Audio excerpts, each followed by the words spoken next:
Welcome to Culture versus Christian, the CVC podcast. Today is November 9th. My name is Britton, and today on the show we have Nick. Hey. And we also have Ashley. Go team. Yeah, we're here, and we're ready. Guys, I have a confession. Okay. Uh-oh. The shirt I'm wearing is inside out. Yes, it is. I went to dinner like this. So I never even noticed that until you said something. So I've talked before about how men, we just wear a sports jacket and you can get away with just about anything. And I pulled this off apparently because I went to dinner. Like some of us in the worship band go to dinner before we do our worship rehearsal, and then after worship rehearsal, those of us on the podcast come here and do the podcast. So I sit down for dinner and I'm like, oh, great. And I get here to church, take off the sport coat, sit down behind the drum kit, and I'm like, this shirt's on inside out. Oh, so your wife didn't even notice it either? No. She didn't even... No, she's the one who put it on the hanger like this. Oh, so it's her fault. It's our fault. It's her fault because you didn't pay attention to the fact that your shirt was inside out. Right. Yep. To be fair, that is a solid shirt and therefore kind of difficult to see the seams and whatnot. And you've got the buttons displayed in the perfect fashion. See, it's just working. Yeah, Although it's on the opposite side. It's kind of on the girly side. Right. So anyway, it's I'll be 40 in the next couple of years, and I can't dress myself. It goes on the same way it's on the hanger. Hey, have you ever put your underwear on backwards before? You put it on backwards, and then there's always a panic when you go to the bathroom and you got to pee, and you're like, I don't know where it is. How does one pull it out? It's use the bathroom. Is this something you do for It doesn't happen often. It has happened before. I'm assuming these are boxers because. Okay. I mean, because like the old whitey tighties, I mean, I couldn't imagine those being backwards and just not instantly knowing. No, not whitey tighties. Not whitey tighties, yeah. And here I am just sitting with this like slightly mortified face because I really don't care about the underwear habits of either one of you. Well, she doesn't also have to worry about peeing herself. I mean, I have to use the facilities the same way you do. Incontinence is an issue for people as they grow older. Sure.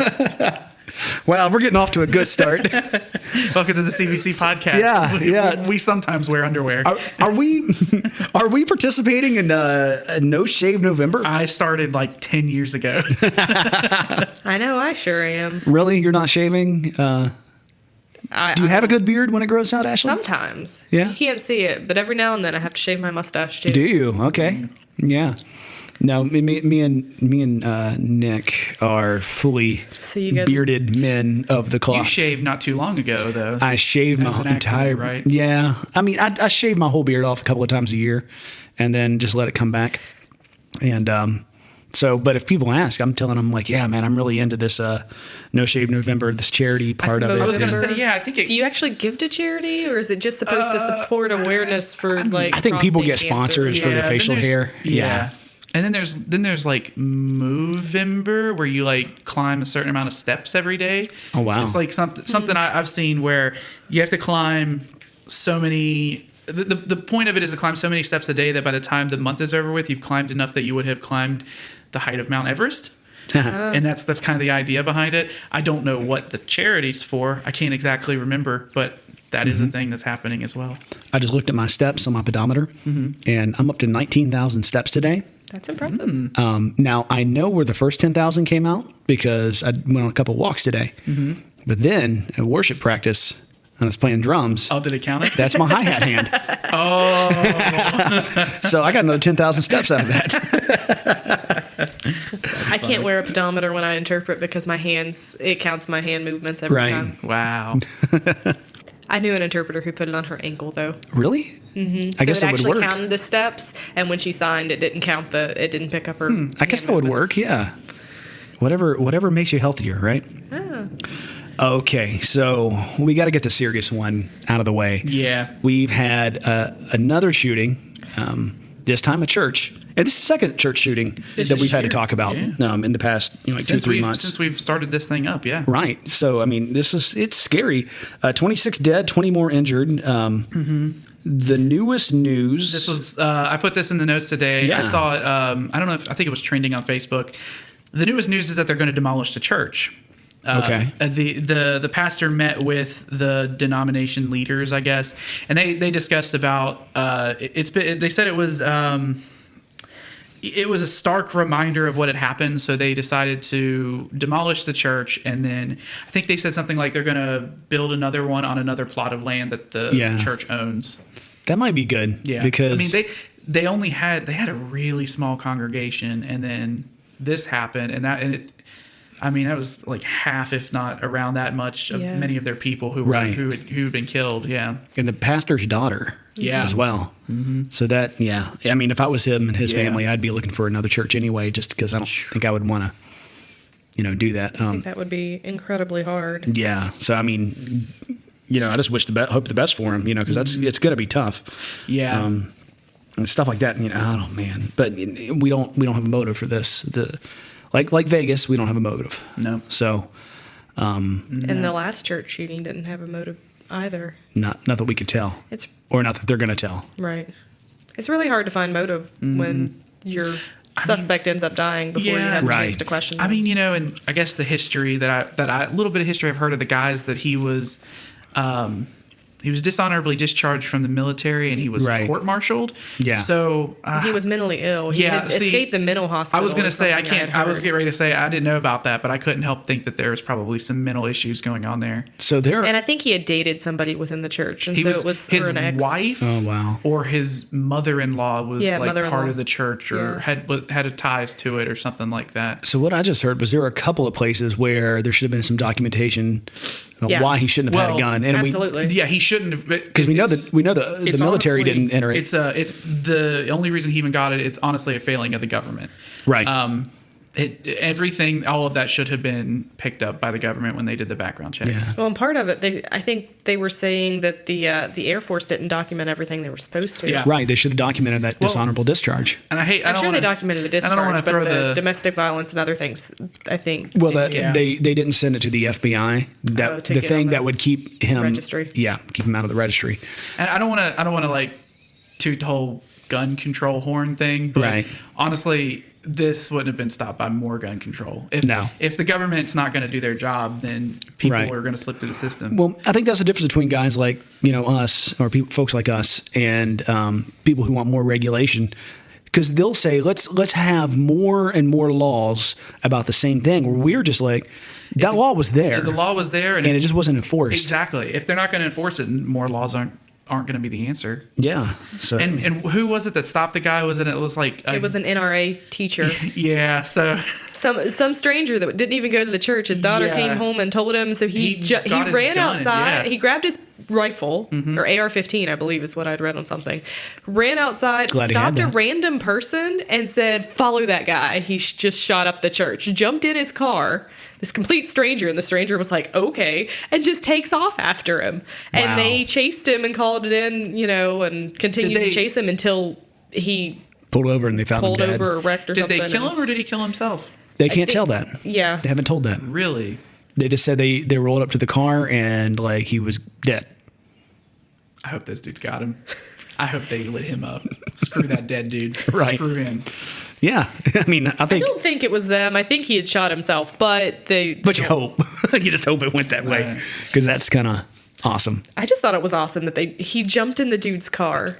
And the stranger was like, "Okay, let's go." Yeah, and it was like vigilante justice. Only in Texas, man. And that's and I don't want to make light of this tragedy, but in my head when I heard that story, I'm like, I had this weird idea of the Dukes of Hazzard and Bo and Luke just running out there like, "We're gonna get him," that kind of, and honestly, shoot him up like this is the day he's been waiting for his entire life. Like all the stereotypes you hear about Texas, I was honestly, I always had that in my mind, but I was honestly surprised that no one in the church had a firearm on them. Yeah. Or maybe they did and were some of the first killed. There were some places where houses of worship are illegal. They're gun-free zones by the government. I don't know if Texas doesn't seem like Texas would be like that. Right. It doesn't. I don't know. I mean, I don't know all the I don't think details. we're like that here. Yeah. Are we? Oh.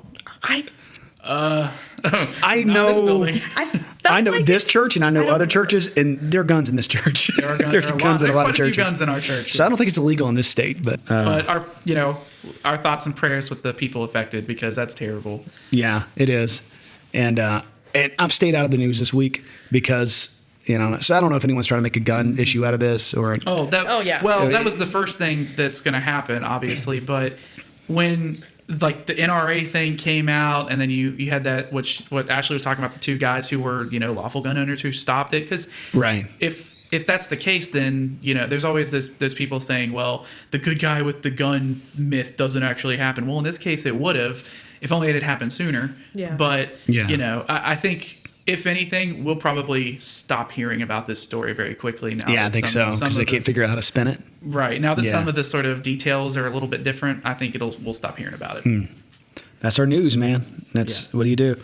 Well, guys, Billy Graham is 99 years old. America's pastor. America's pastor. I'm okay with Billy, because I've really sent some of these guys up. I've really made fun of a lot of these guys that you see on TV, and I don't really like to do that now so much because it's not positive in the long run. It just makes you look like a jerk, like on my end. So, but I've always liked Billy Graham because I always felt he was genuine. He wasn't trying to do something crazy, and I don't know people who have a bad thing to say about him. And I think he built his reputation up in such a way to maintain that status of no one being able to say anything bad about. What's the scripture ministry, that says, let not your good be spoken ill of? He managed to make it. He humanized that verse. We haven't really seen him much over the last 10 years, really. I think the article I listened to said that his hearing and sight have both diminished. Okay. And he's pretty much just staying at home, which at 99, there's not a whole lot of other people that, that get out and are mobile, but... Yeah. Apparently he's still kicking, and that's... Did he ever have any scandals or anything? No. Really? In fact, he was never with a woman that wasn't his wife out in public. Really? Even his Alone. daughter. Yeah. That's alone. refreshing. Yeah, he was. It was a thing that he did intentionally, so that you would never see Billy Graham and his daughter, his teenage daughter, back when she was younger, out by himself, so people wouldn't be out there with a camera doing what paparazzi does and making up news and all that kind of stuff. Which, on one end, it's kind of sad for the family to be under that much of a light that you've got to think like that, but it was impressive too, because the reason he's called America's pastor isn't just because of his crusades, but because the fact that he was able to mentor many of the presidents. Yeah. He was the personal pastor and or mentor for them. Hopefully he got through to a couple of them. Yeah. I bet he's not claiming Nixon. Maybe Trump should give him a call. No. You guys ever get to go to a Billy Graham crusade? No. I went once. I was already saved, but did you get saved again? I did not. I did not, because I when I was a kid, I got saved in the Pentecostal way, not in the Baptist way. So you didn't have that tug at your heart to go to the altar when they sang "Just as I Am"? No. Without one plea. And I think DC Talk was there. I could see that. It was either them or someone like them, or maybe one or two of them from DC Talk. They were on tour with Billy Graham that particular summer, because he was getting hip with the youngsters. Oh. Yeah. So that's how he's doing his crusades. And but I remember it was good. It was fine and all that kind of stuff. And I think me and my teenage friends were just like, hey, let's go to this thing. There's going to be a lot of Christian girls. So. I don't think that there's a lot of big evangelists that sometimes you question their theology when they start drawing in millions like that. But I don't know of anyone that has ever really publicly questioned Billy Graham's theology and teachings. No, he kept pretty much to it, and he's the guy that everyone quotes now too. Yeah. Now, here's the problem. Maybe it's not a problem. His son Franklin. It just seems a little bit too political. Like, Billy never really got political, with the exception of being a mentor to the presidents. But he was mentors to Republicans and Democrats. Yeah, that's not political. A political thing. Yeah, that's not political. But yeah, Franklin tends to stick his nose in the politics a little bit. And I wish he would take a couple steps from his dad on that. And I know Franklin Graham's intentions are good. I just wish it. Okay. I don't know if we've ever talked about this before, but I feel like the way Christians have married themselves to republicanism is a problem. Now, we may lean right, or I don't really know or care what you all are registered as, but to make my faith and my politics the same thing and then because that lets someone else besides God be able to go in and mess around like a puppeteer with what people believe. I think the 80s is really where that moral right it's Jerry emerged. Falwell's fault. Yeah, that's where that happened. And then it went on from there, and it's kind of ingrained itself. I feel like it's starting to pull away, just because a lot of morals aren't being hit by either side. Right. And so while both sides have their issues that they spout, right, even Republicans aren't hitting up the moral issues quite as strongly as, or maybe it's those issues aren't quite as holding as much weight for Republicans had a few scandals, today. so they've had to step back and not put too fine of a point on it because, they were all anti certain lifestyles and all that kind of stuff. And then it turns out they were closetly into those lifestyles. Yeah. You mean the ones yelling and preaching against the sin and banning the sin were also the ones dabbling? And then they were caught in airports, like putting their feet under stalls. I remember that. So, I mean, there's the Republicans. So, it was a while back. So, I mean, we're seeing that now on the left. Right. Now, they're imploding on themselves. The group of people, and when you talk about Hollywood, you just kind of lump them in with the liberal Democrat because that seems to be what they all it kind of comes back to that whole the plank in the eye situation where it's just like, get your own house in order first. It's like, you Republicans are a bunch of sexist bigots or whatever. But it's like, you guys have raped each other over and over. I mean, at least our children are safe. I mean, that's what's coming in down to the news, right? Am I wrong? It's you're right. Yeah. So well, I mean, it's the same thing in that, like you said, they were participating in the same lifestyle that they were railing against. It's the same thing on the other side, right? Where you've got on the left, you've got the moral grandstanders talking about the sexist blah blah blah blah blah blah blah, but they're the ones participating in that. Takes one to know one, if you will. Yeah, and that's the problem. If you hear someone talking too much about one thing, watch out. The lady doth protest too much. Right. Yeah. Right. I believe that's how. Good line. So there's a story about of a lovely lady, a jail nurse accused of performing an exorcism. Like, what is this about? Yeah, I don't know. I read it, but I was like, really? Like, what is this? So apparently, this nurse in Oklahoma City, I guess one of the inmates had a seizure. And instead of kind of going back to the Bethel thing, instead of calling anybody or taking, if she's a nurse, she should have taken the health concerns with it and known what was going on. Especially if she's been working there for 6 years already. Right. Yep, should know to call an ambulance. So she apparently uttered the words, and I quote, "I revoke you, demons," not rebuke. Yeah. As most exorcists would say. This person died? I don't think she died. Oh. Yes, she did. She died the next day. No, they didn't pray it right. Due to meth. Due to meth? Oh. Methamphetamine use. I mean, those are the names of the demons. If you revoke them in the name of Jesus, that's not right. God's not going to honor that. You have to rebuke those them. Meth demons were revoked. So you got to rebuke them, not revoke them. It's I guess God cares about semantics. So. And the nurse says the patient did not die on my shift. I would appreciate it if you wouldn't try to sensationalize something that's already been settled, or so I thought. Well, why did she let this out known? I mean, she would have had to tell someone, wouldn't she? Or somebody else called the news. But most people, if you don't want anything quoted, you just say no comment. Yeah. You don't say don't make a big deal about this, guys. Just she didn't die on my watch. That's the social cue of we're going to make a big deal out of this. Mm-hmm. That's what that is. So it's the Barbra Streisand effect. It's sad for the prisoner who died, but then at the same time, in meth, can you save him anyway? I mean, if whatever they were doing, I mean, I don't know what the medical condition was there. Can you overdose on meth? Yeah. Oh yeah. You can overdose on anything. You can overdose on water. You can overdose on Overdose on water. Yeah. I'm gonna try that. Water. I mean, I know you can. I mean, drowning, and then there's also water. Water intoxication. It's a thing. What did he do? Well, he had too much water in his lungs. Being drowned. Okay, ladies and gentlemen. Last week, We said we weren't going to talk about it, and then we talked about it.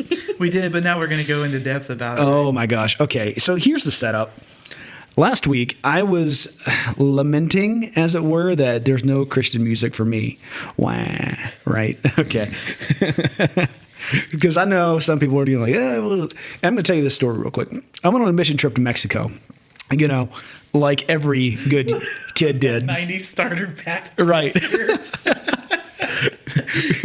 I am that guy. I was, in 2000, I started youth pastoring. That's why I sent it, because I've heard some of those stories. I was like, that's you. Yeah, I went to Mexico on a mission trip. So we went to Mexico, like good little Christian kids. We're having a good time, and someone's talking about Christian music. And the way I feel now, I was starting to feel then. I was like, I'm looking for some new Christian music. I'm always looking for something new. Once I wear out an album, I want something new. And this was 2003, 2004. And they said, man, I've got the ticket for you. I'm like, oh, great. I thought they were going to land something awesome. I said, well, what do you listen to? There's this incredible band, man. This album called Jesus Freak from DC Talk. I said, dude, it's 2003. And that album came out in 1995. Okay. So it was 8 years old at that point. We were talking last week, and I wrote this in our notes. I can't help it. I think Casting Crowns is mom rock. It's fine. They're good at what they do and all that kind of stuff. And but it was like when I hear someone say, "Hey, you should really get into Casting Crowns," I'm like, "No, they're singles. I've seen the church dramas do their thing by them. They're fine. We may have even played some of their music here at the church. They're great. Not the band I'm going to go put into my car to go flying down the road. Yeah, that's what I'm looking for. Like, and what I don't want to do in this conversation is I don't want to take a crap all over like Christian radio, like, because K-Love is like the big culprit. Everyone was like, oh, K-Love, blah, blah, blah. And you hear a lot of people making fun of it who don't like it, but it's programmed the way it is because it works for some people. Yeah, that's why it's there. It's also easy to pick on K-Love because they're nationally syndicated. Yeah. So that's why they are who they are. They have their format for a reason, and then their sister stations. That's Air One. They're trying to do something a little bit for the kids, I guess, is what they're trying to do. It's more of a more up tempo. I don't want to say harder because it's not. I call it harder. It's harder to me. It's more like, I turned it on last night to prepping for this. It's much more contemporary. Yeah, whatever contemporary means. Up to date, I guess. Yeah, it's because in contemporary and Christian means something else, and contemporary hits when you talk in other radio formats. It's harder than what is on K-Love. Right. If you listen to them side by side, you're going to go, that's more the easy listening. Yeah. To the contemporary Christian stuff, the mom rock. Yeah. And which is exactly who it's intended for. Yeah. That's exactly who that's intended for. It's intended for moms. Mothers. Yeah. So and their kids to be able to have positive, encouraging K-Love music. Positive, encouraging. And here's my problem. I don't always want something positive. Here's my problem. The Bible's not always positive or encouraging. Right. There's a lot of really downhearted stuff. Where are the songs of lament? Do I? I want some sexy Christian hits. Yeah, some well. Ezekiel 23:20 songs in there. And but sorry. So last week after this, Britton made the interesting point that he thought that he blamed worship music. I blamed worship music for the fall of Christian music. Right. Because, and I don't blame Chris Tomlin or any of those other. Is that the right name? Yes. Is that his name? Okay. Here's the thing: we play all these guys all the time. Yeah. We play them in church. We play their music. The same names float around. Yeah. So you forget sometimes, and yeah, they all sound the same. I think that worship music and worship music may have unseated a lot of bands, but I think there's a lot of reasons around it. That's not just because I hate worship music. That's not the case at all. Part of what happened is that it became a trend in the late 90s to start doing every band that was a regular rock band in Christian music, writing songs about, because you were talking about content when you're talking about worship. Like it's a very specific intention of what those lyrics are about. Yeah. That's uplift and praise. Like a lot of Christian rock bands were doing topical issues and day-to-day living and that kind of stuff. That's what those were about. So when worship became a trend, you had a lot of bands just go out and say, hey, let's make a worship album. And they were kind of forced to after a while. But what they didn't do was create their own music. They didn't. They just took somebody else's stuff and redid it, and then somebody else took that version and redid it, and it just kept going. Right. And it became the biggest thing out, and people loved it. Now, CCM has always been a thing. Contemporary stuff, you've had, name anyone, name a lot of those people. It all started with like Amy Grant and what's his name? Michael W. Smith and a lot of those kind of folks. Right. And Stephen Curtis Chapman coming up, all those through the 80s and 90s and everything. And tons of other bands or groups or artists and all that kind of stuff. So that was always a thing. And there was always a slight overlap between CCM and worship, because it's not like worship was just invented in 1998 or something like that. I mean, it's been around. Anytime you'd hear, some Maranatha or Hillsongs thing, like you hear the live thing going like, oh, it's a worship song. So, and all that kind of fit nicely into Christian radio, and which was usually not marketed toward the demographic of men from 18 to 40, right? And it wasn't. So There were two. Yeah. What is it you call them? The Jesus is my boyfriend songs? There's a lot of that. Yeah. And that's a problem with worship in general is, and I stole that from Pete Rollins. So that was, I saw him speak once, and that was, he said that Jesus is my boyfriend. Like, yeah, there's a lot of that out there. So, but I mean, that stuff has its use. That stuff is right. So I'm not downing that, but it did change things so that, and there's some other things that I wrote down too that changed things. Napster was a thing in the late 90s, because this is when I could mark this, where I could start seeing the change, because, I was a young adult in the early 2000s, and I was working in radio, and I was there watching this happen. A lot of the bands started to dry up. We had, in the mid and late 90s, we had a lot of Christian record labels, because we had a lot of boutique labels. And they all got bought up by, mainstream stuff, not Christian mainstream, but mainstream stuff. Mm-hmm. So, Geffen ended up owning a lot of things. And I think Time Warner owns a lot of the record companies now. So there's a lot of these record companies that got bought up. Well, they don't care about the experimental stuff. They don't care about the small, weird bands. They don't care about the heart either. Right. They don't. They want, and that we're seeing that now. We're seeing that in both CCM and worship, and we're going to end up blowing out. We need to do a whole segment about why worship is getting ready to fall apart, because I do think that's going to blow apart at some point. But what you had all through the 80s and 90s, a little bit in the 70s, but really Christian music was just getting started in the 70s. What we had was a lot of bands that were experimental, a little weird, quirky, as you will, and we don't have that now. I can't find it. I don't know if it exists. Now we don't have any more stripers. We don't have any more stripers. No more Reliant K's. No more Reliant K's. I mean, yeah, we don't have, and I can start dropping a lot of weird stuff. Like, we don't have any more Danielson family, other than when Danielson actually. And I let you listen to Danielson last night. Strange. It was strange. It was strange. But did you see? No. But I think we were talking about it. But that's the video that I watched that you sent me. That very well would kill in the internet marketplace today, because it's strange enough and catchy enough that it would work. And when you would go watch Danielson live, he was dressed in his tree as a tree with a guitar on the front, and then all the other backup singers came out dressed as nurses. It was just weird. It was just strange. Yeah, I mean, that's the kind of episode.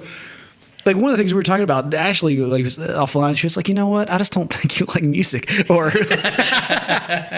but it's not. I think I said that you were just too particular. Too particular, yeah. Like, you have a sound, you know what you want. No one makes that sound anymore because you were raised on that sound. And I can find it in the mainstream market. It's not that I like Reliant K broke up and I'm sad about it, or I don't know if they broke up or not, but here's what's funny. A lot of these bands are still putting stuff out. They're just not touring as much. 5 Hour and Frenzy came back, and I mean, I heard their new EP last night, and I was like, eh. Oh, yeah. That's sad. Yeah, it is sad. That hurts my heart. I always want them to like kill it. But so it's not like, what I'm saying is there was a hole where there used to be room for some different things, and it's just not there anymore. And it was never on radio. You never heard a lot of that stuff on the radio anyway, but it's hard to find, and that's what I'm looking for. So what's the answer to that? But one of the things that we know is that you don't have to call yourself a Christian band to play music. And you don't have to have a Christian label. A Christian label. Yeah. So, and I'll admit, I totally checked out of the whole scene 10 years ago. I was just, or more. I was just done with it. And all my favorite bands were breaking up, and all the new stuff that was coming out, just, He was heartbroken over breakups. And I don't like the new. So patronizing. It is. It is. I love it. The new, and this is the I'm getting old thing. Like, I don't like the new rock and roll music, where everything is so compressed.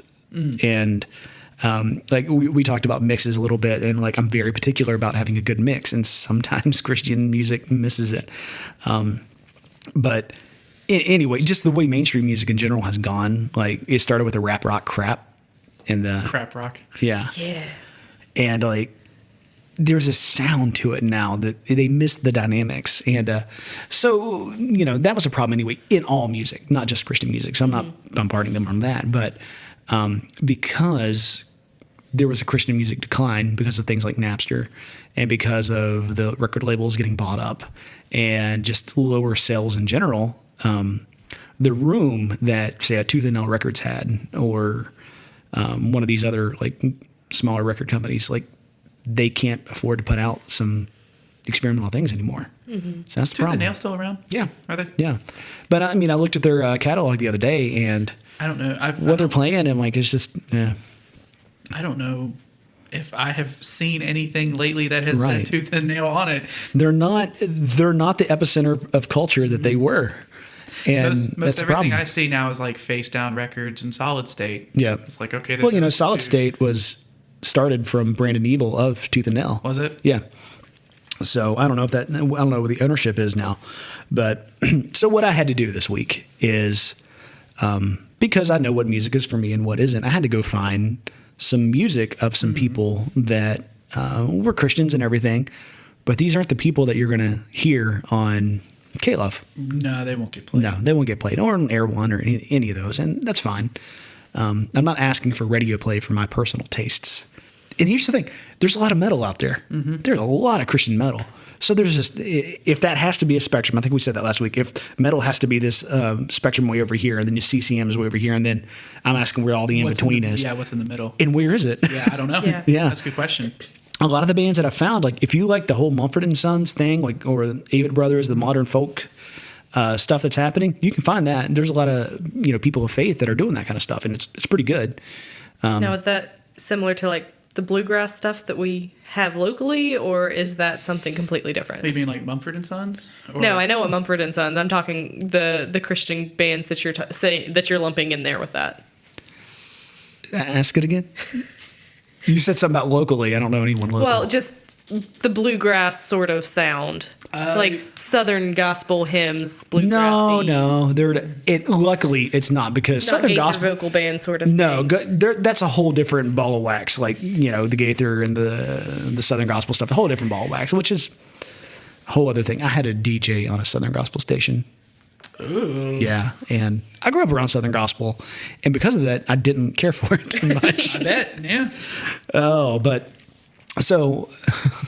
Yeah. Sorry. No, it's fine. It's but no, you've got the whole. It's more of that.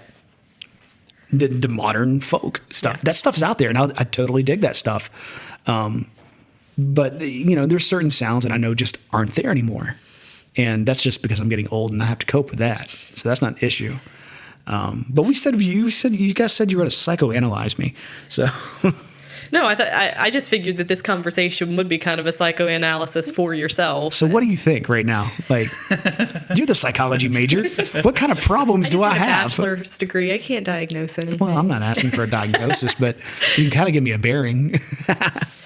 I mean, everybody has their preferences. Am I angry because my band never made it? I think you are. Oh. But even if they would have made it, within Christian music, there's not too far to go. Yeah, there are a distinct lack of genres in Christian music. And that's my whole point. Yeah. distinct lack of genres in Christian music. The folk stuff, right? Like Ren Collective and all that. You've got metal, but I mean, there are bands that the metal ones are almost more. I don't want to say the word secular, but you know what I mean. But they're closer to the spectrum of we're just Christians in a band, right? Instead of a ministry band, exactly. Yeah, but then you've got the CCM stuff and some rap artists. Like, yeah. Rap is pretty well covered too in Christian music. But you don't, in terms of like country, you don't have much. You don't just, which is odd because everything in CCM is mixed like a country record. And you don't really have just, like we talked about last week, you just don't have a rock band like Led Zeppelin or something like that. I mean, there's that's a whole load of area to cover that is just gone. Yeah. And it doesn't have to be because it hasn't totally disappeared from the mainstream market. But if you look at the mainstream market, some of that is disappearing because if you listen to country music now and listen to a pop song, there's not a lot of a difference. They even add a lot of rap in their new country songs, which drives me up the wall. Yeah, that's not country. It's not, but it's got the label, it's got the radio play of the stations, and so therefore that's what they're advertising as country. Yeah. And we are seeing this beautiful thing where genres are mixing now. And like Beck always talked about that. Yeah. It's kind of neat because like in that folk stuff, like Josh Garrels is one of the guys that's on the thing, and I can hang with that dude all day. It's folksy with some hip hop beats in it. Like he's got some sampled stuff in it, which is kind of neat. And how he's doing it. I'm like, okay, I can hang with this because it's a little different. It's outside of like what mainstream music says it has to be. So, you know, I'm okay with blending. A couple years ago, I'm still a CD person. I like, if I find an artist, I buy their albums and then I listen to them all. And it's better quality. I guess so. I just like their stuff. No, I'm telling you it is. So I bought, I guess it was about 3 or 4 years ago now, I bought an Owl City album, I bought a Colby Calais album, and I bought a Passion album. Okay. And you're a big worship fan. I am a worship fan. And for the longest time, I didn't listen to anything quote-unquote secular because I gave it up in the Choir the Fire 30-day fast, and I just couldn't look back. True story. Until about, I'm not sure, it was several years later that I finally started going, oh, look, I can find truth in some secular stuff, and I'm really bored with all this other Christian stuff except for the worship. Anyway, so those 3 albums I had bought. She caused the problem. See, she just admitted it. Yeah. Every one of them had a rap song on it. Oh. And I despise rap. Even the Passion CD had Lecrae on it rapping, and I was like, I can't. So every time that song comes on, I can't speak in tongues to this. I skip it. And the same with the other albums as well. The Owl City and the Colby Calais. Anytime I would listen to the whole album, but the song, as soon as the song that had the rap song would start, I would just skip it. I'm done. This song can just be deleted from my iTunes account. I don't need it. It's never going to be played by me. Wow. I think she's the picky one. Yeah, I mean, because you call me picky. I'm only picky when it comes to rap. Don't give me rap. I don't care. See, and that's the thing. We all know what we don't like, but I'm like, give me something that grabs me. Yeah. Give me something that understands the blues. And I get there's an inherent problem with saying, give me the blues in Christian music. Because we're positive, encouraging, whatever we are. And Air one. But I want something with that pentonic scale, man. That's something that can, you know, give me something that'll grab me and tug at my heartstrings, like, because lyrics don't do it for me. We've talked about that. I don't know how you can't. I get you can connect through music, but I don't know how you can't connect to the lyrics. It's not that I can't. Honest to God, hear a vocal as another guitar. It's just another instrument. So when I used to live in a lot of heavy stuff, and the parents would come in like, "Well, how do you even know what he's saying?" I'm like, "I don't care what he's saying." So then, why does it have to be Christian for you? It really doesn't. And for the past 10 years, it hasn't been. 20 minutes. It's not like he'd know anyway. He doesn't listen to it. Because this is what I need. And well, I feel like I've neglected the industry, and now they're in shambles. It's all your fault. It must be your fault. It's both your fault. No, I think part of the problem is possibly that instead of continuing their stuff, like to improve it, right? They know what they have, they know what they want, and they keep it the same. Where our lives, we change and we kind of go up and down away from that flat line. Yeah. CCM just has that flat line. And there's constantly new Christians. And as soon as somebody's a Christian, they go, the pastor goes, you need to listen to something other than your worldly life. So they go, okay, I found this Christian station. And they're inundated. It's positive and encouraging. It's positive. It's encouraging. It's exactly what I need. I'm going to give them my money. And is that what they're doing? That's all K-Love it's all they're listener supported. Oh, so Okay. It's like it's like NPR. Okay. Yeah. So they shell out their money, they listen to it, they do all of this stuff, and the music never changes. There are still songs from the 90s that are played on regular radio. And that's part of what us and probably some of our listeners, as a Christian, you don't stay static. Right. Or you shouldn't. And so your needs change and your relationship with God changes, and you grow closer and you fluctuate and you find new truths and all of this stuff, and the music doesn't reflect that. Right. Yeah. And it's not the music can do that anyway, but you want changes to go with changes. Yeah. And you're right. One of the good things that got this whole conversation started for me was that I would go back to that story where I was in Mexico that someone said, DC Talk. Well, if I'd turn K-Love on the way down here, and guess who was on? Toby Mac. Mm-hmm. And so we're talking about a guy who has been in CCM music for 30 years. Now that's great. He's had a good career.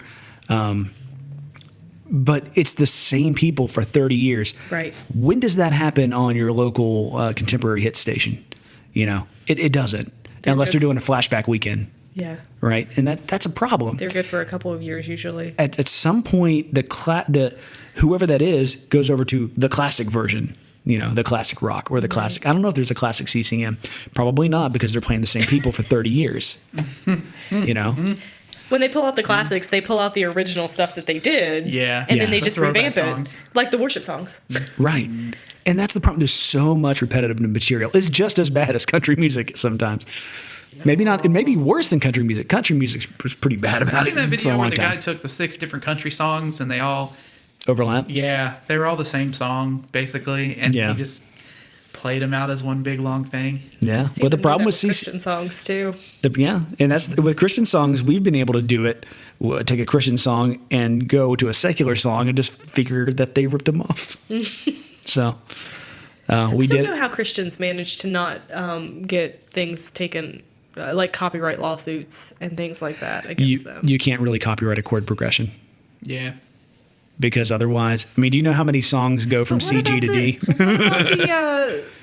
Was it Vanilla Ice that got sued for It would have been sued by Queen, right? Because of Under Pressure and Ice Ice Baby. But he didn't get sued because one of them, and I can't remember which one it was, added like an extra note to that progression. I think he added the dun at the end of the dun dun dun dun dun dun. Yeah. So that's different. Mm-hmm. That's derivative material. Here's one for you musicians out there. Okay.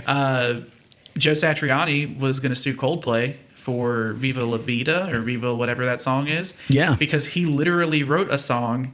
It's the same with the same line, same vocal melody line and everything. And Coldplay wrote the exact same song, and I don't believe it ended up going anywhere in court. Like he did it not. I think he went to court for it and he served the papers, but I don't think it. I thought Coldplay lost that. I don't remember. I thought that they. I heard the tapes. Coldplay should have lost that. They should have lost it. Yeah, they did. Because that was should have.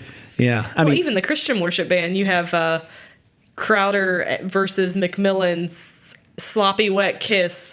Yeah. Yeah. Well, they can unforeseen kiss. It's mine. I wrote unforeseen, but the original guy's like, it's a sloppy wet kiss, and we've had this wars.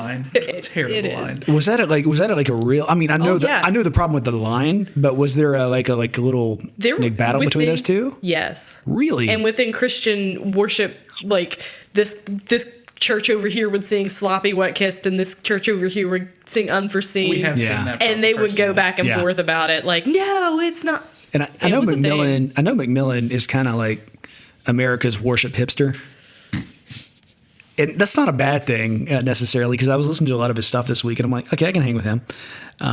But yeah, the sloppy wet kiss, I was just always like, I never liked the line. It's not a good line. It's not a good line. I don't want heaven to come in and kiss me like a sloppy wet kiss. That's like I picture like puppy dog. I picture like a Saint Bernard or something. Yeah.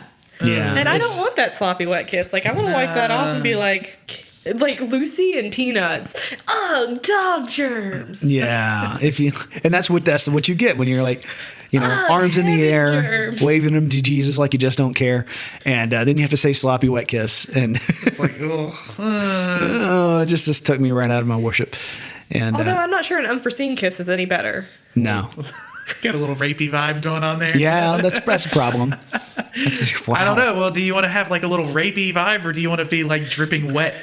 Out of those two, I think the puppy dog is better because at least it's sweet. Can it be an unforeseen puppy dog kiss? Because that would be cute. That would, yeah, that's fine. I think that's okay.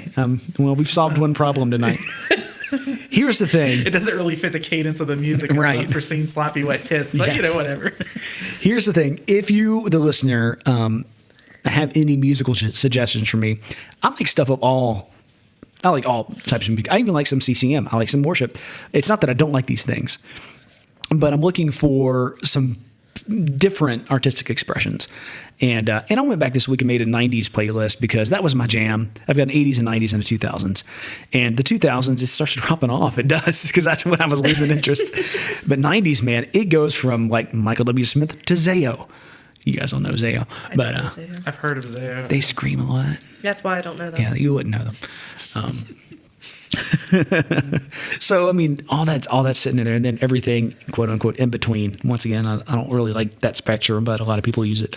So you know, that to say this, I listen to just about everything. You know, send it to me, and I'll take a listen. Gotta have balls. Yeah, it's gotta have some soul. Some soul. Gotta have some heart to it. You know, maybe a blues riff. Something. Don't send me some homogenized crap. You know, that's the same thing every song. If it's on K-Love, don't send it to him. Yeah, because I know that music. Mm-hmm. I know those, and I know the bands there that I care for and those that I don't. And you know, please God, don't send me DC Talk. I'm familiar with their material. Don't send me the Newsboys. Once again, I listened to them in 1988, 89. And most people who like the Newsboys haven't listened to them. If you got something new, something that is something completely different, and you think Britton should listen to, send it to him. Please. So I can quit complaining about this stuff. So I just want something else. We're going to keep talking about it until you send him something dark. Right. So if you're a musician, you better get started, because God knows you don't want me to start writing songs. I did hear this one band this week called Drew Halcomb and the Neighbors. And I was like, that's kind of fun. It's just fun stuff. So anyway, but okay. We're going to go from worship music and Christian music to porn. To porn. Some would say that maybe they're intertwined somewhere. I don't know where, but... Hey, buddy, I'm going to have you know the Christian music industry has its problem, but there's nothing Kevin Spacey and Harvey Weinstein about it. I hope not. I really don't want some story about Stephen Curtis Chapman coming out or something. I don't know. I just don't want... You don't want to hear that. You know, I wrote an article once for CVC, and I removed it, but it was about all the closet homosexuals. And the metrosexual worship leader. No, I was talking about real gay people in Christian music that no one knows about. And it was... You have told me about this before. It was the most popular thing I have ever written.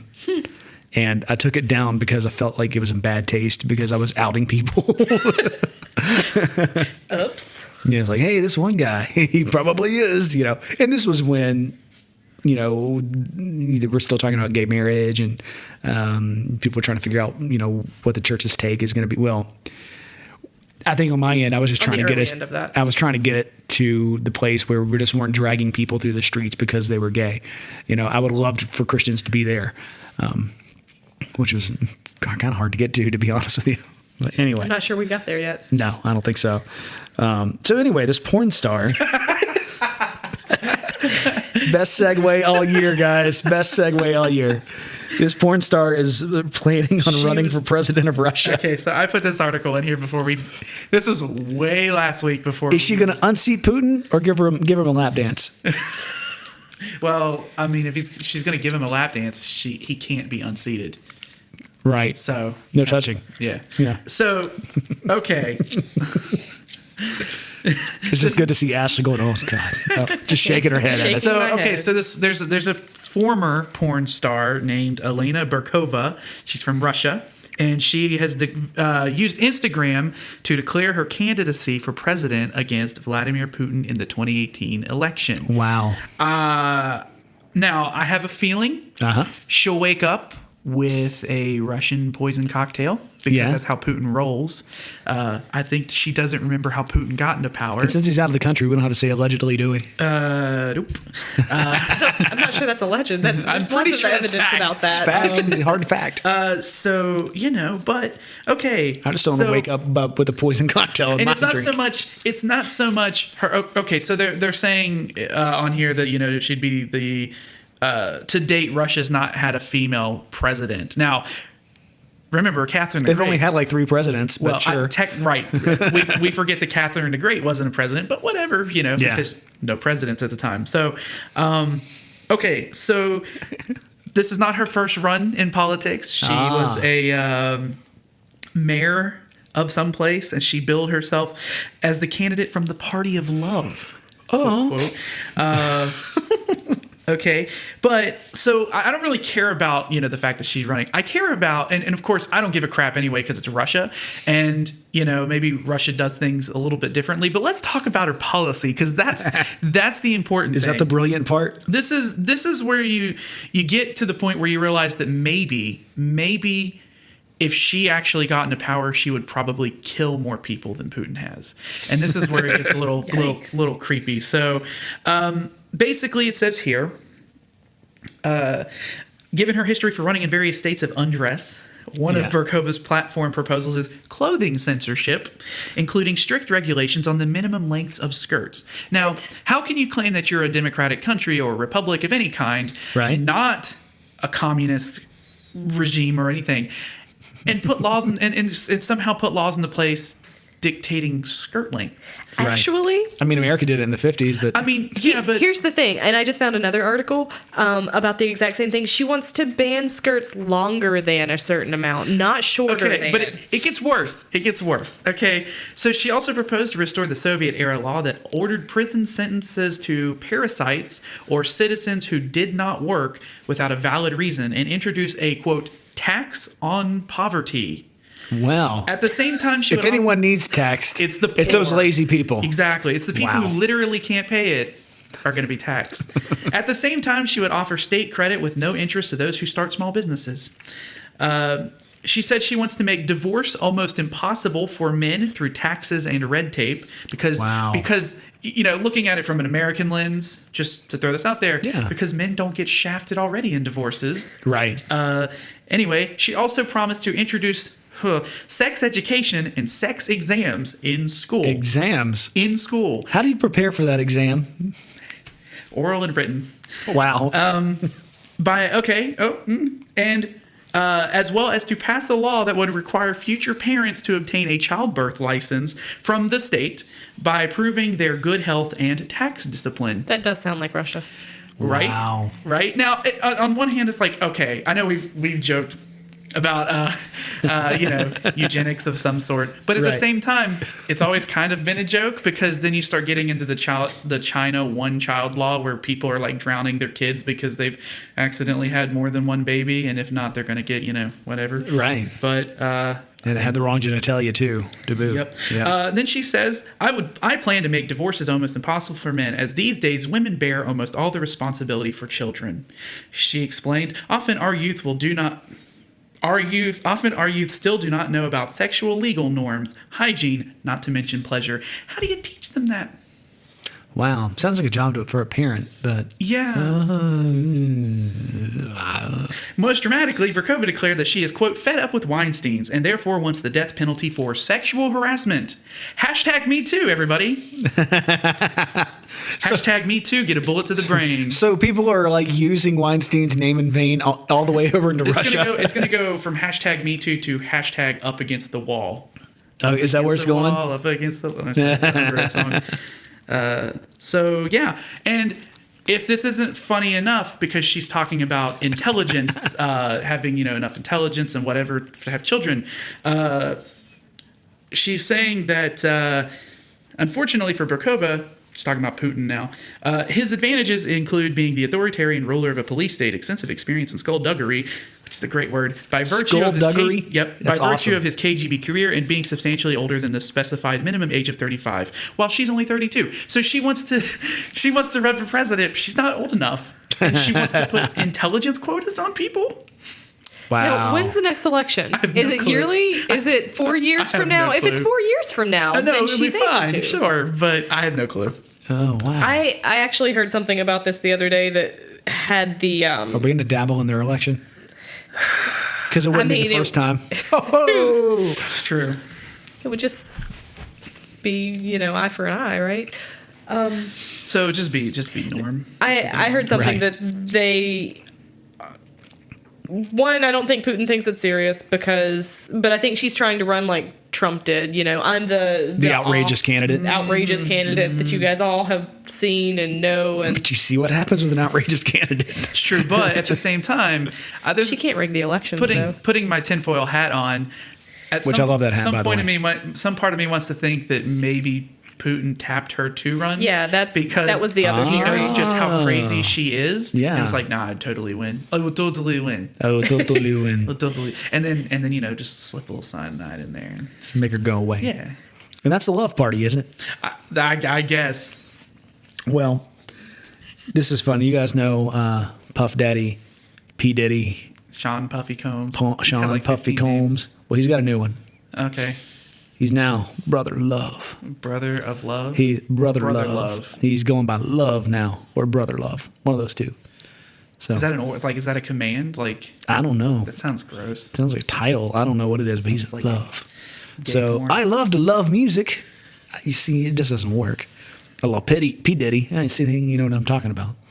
This guy's an idiot. Is he from Philly? I don't know, but yeah, I just want. Why do you have to have a moniker? He's like 45 years old. Come on. Well, didn't Identity crisis. Snoop Dogg, he changed his name not too long ago, like Snoop Lion or something like that, because he was like, oh, it's bad. It was stupid. I don't know Yeah. if he still goes by it or not. But isn't his new show on TBS still called Snoop Dogg something? I don't know. I don't either. I didn't know he had a show. I didn't Yeah, know. on TBS. Oh. I haven't watched it. Last discussion tonight, we've talked a lot about the Sunday sermon, and Ashley usually says something along these lines. I'm going to set it up, and you just knock it down, okay? That most preaching is just surface level, right? Yeah. Yeah. At least a lot of the churches around here, I show up and I'm like, oh, there's no depth to this. I don't think there's any difference between us and the rest of the country. Probably not. Yeah, I think it exists. Like the lack of depth exists everywhere, but it's been a major problem. But we are, I hate to say it like this, but maybe exceptional Christians. Us? Like in the room? Speak for yourself. I always thought I was. I know she thought she was. Speak for yourself. I don't Okay, think I'm exceptional. let me back up. Let me not I use say bad words. Let me not use the Educated? educated. Yeah, I don't know about that. Well, for me personally, 2 out of 3 ain't that's bad. 2 out of 3. That's like most of the room. Okay, I'm gonna talk to Ashley just for a second. We spent a lot of time like perusing the theology books and Theology's talking about these fun. great ideas and all this kind of stuff. So, is it possible for us to walk into the Sunday morning sermon and not say, what's he going for here? Oh, come on. Yes, that's what you're going to say? Because we did this over the weekend. We were at a conference this weekend, and there was we don't want to out ourselves, but there was a speaker there, and we know of this particular speaker, and he talks about the book of Jonah and totally does it wrong. I'm like, really?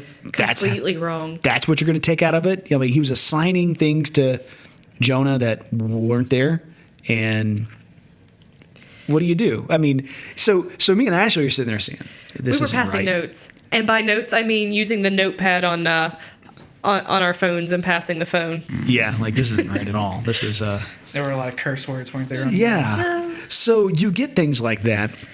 And I'm happy to say where I'm at right now, I don't have this problem because there's usually some engaging idea going on. I don't know what your pastor is like, but for me, I'm okay. But I've been in that situation where you're like, this isn't working. I'm not I taking learned anything else. nothing. So, and for the longest time, and I'm sure you feel like this too, you probably just felt like there's nothing you can do. That's just going to be the way it is. I don't know. But here's the idea. We sometimes expect the big 13-episode story arc that we get in episodic television these days. Mm-hmm. And instead, We just get the 2-hour movie loosely based on the book. I feel like 90% of the time we just get the trailer. We don't get the TV show.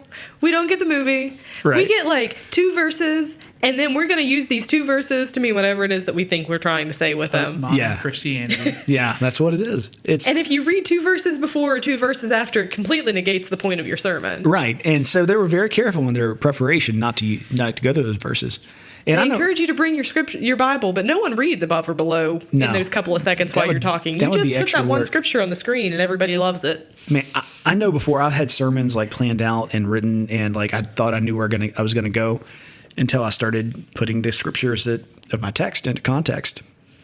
And I was wrong. The whole basis of my sermon was wrong. So it's like, what do? Pass it off, or do you go back and correct it and pray through or something like that? Like, I don't feel like enough of these guys probably do that.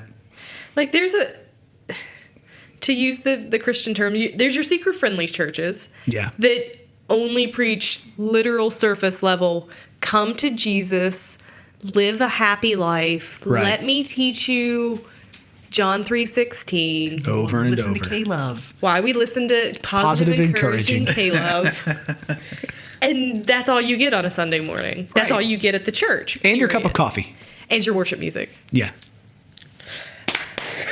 And then you'll have some that try and do the TV show, like you said. Yeah. Like they'll take the 66 books of the Bible and they'll pick their one verse, and they might even actually get it contextually accurate, and they'll try and make it relevant, and they'll still tell their life story about it. Yeah. And there's your TV show, or there's your movie. Mm-hmm.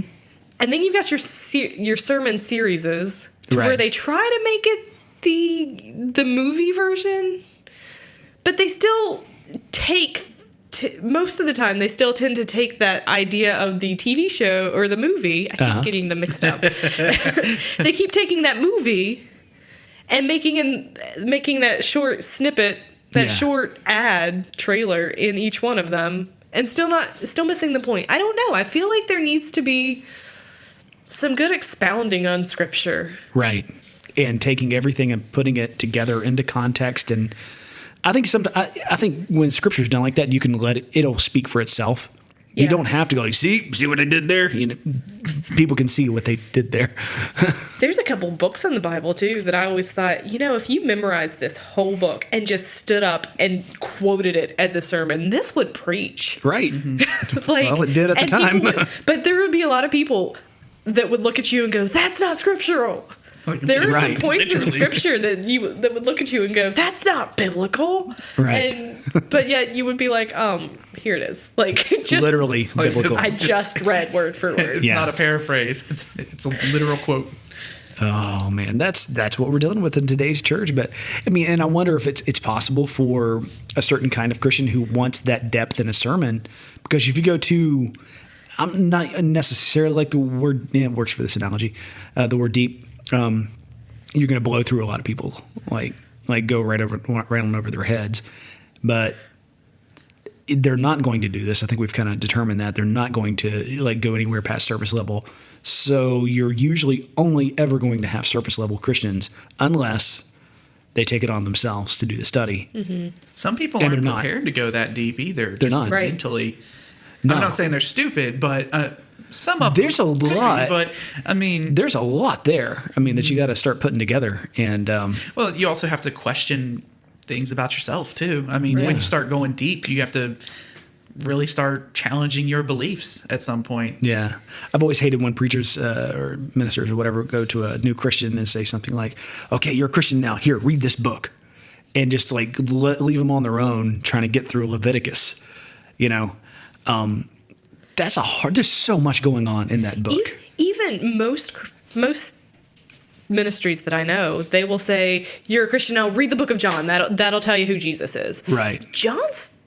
It's a good story. But it's based on prior knowledge. Yeah, and it's hard to get through if you don't know. Like, if you're just grasping for everything to go, yeah, this is awesome. But even just the concept of John 3:16 is kind of a deep concept. And we glaze over it because it's common to us. Mm-hmm. Yeah. You know, the concept that God loves the world so much that he sent not just a son, not just his only begotten son. Right. Like, there's some depth in there. The words are chosen carefully. Yeah. Yeah.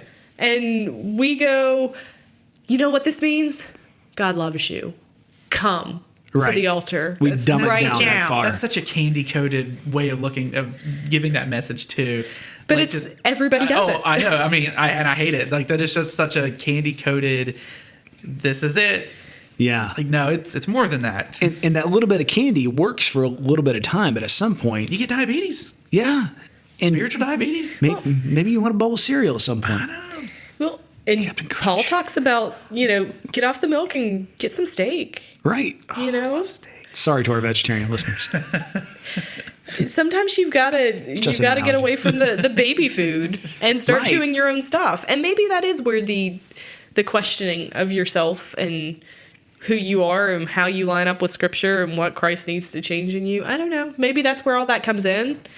And that's where a lot of people tend to walk away. Like in those Job moments of questioning, a lot of people like Peter just go, there's my Messiah, but I'm not going to claim him, and walk away. Right. It's easier to do Beliefs that. aren't beliefs unless you've tested Unless they're them. tested. Yeah. Yeah. And beliefs aren't beliefs, they're just thoughts. Are we afraid to let new Christians get under a little bit of fire? I mean, I'm not that we should just put them in fire because they are babies, but we don't do anything.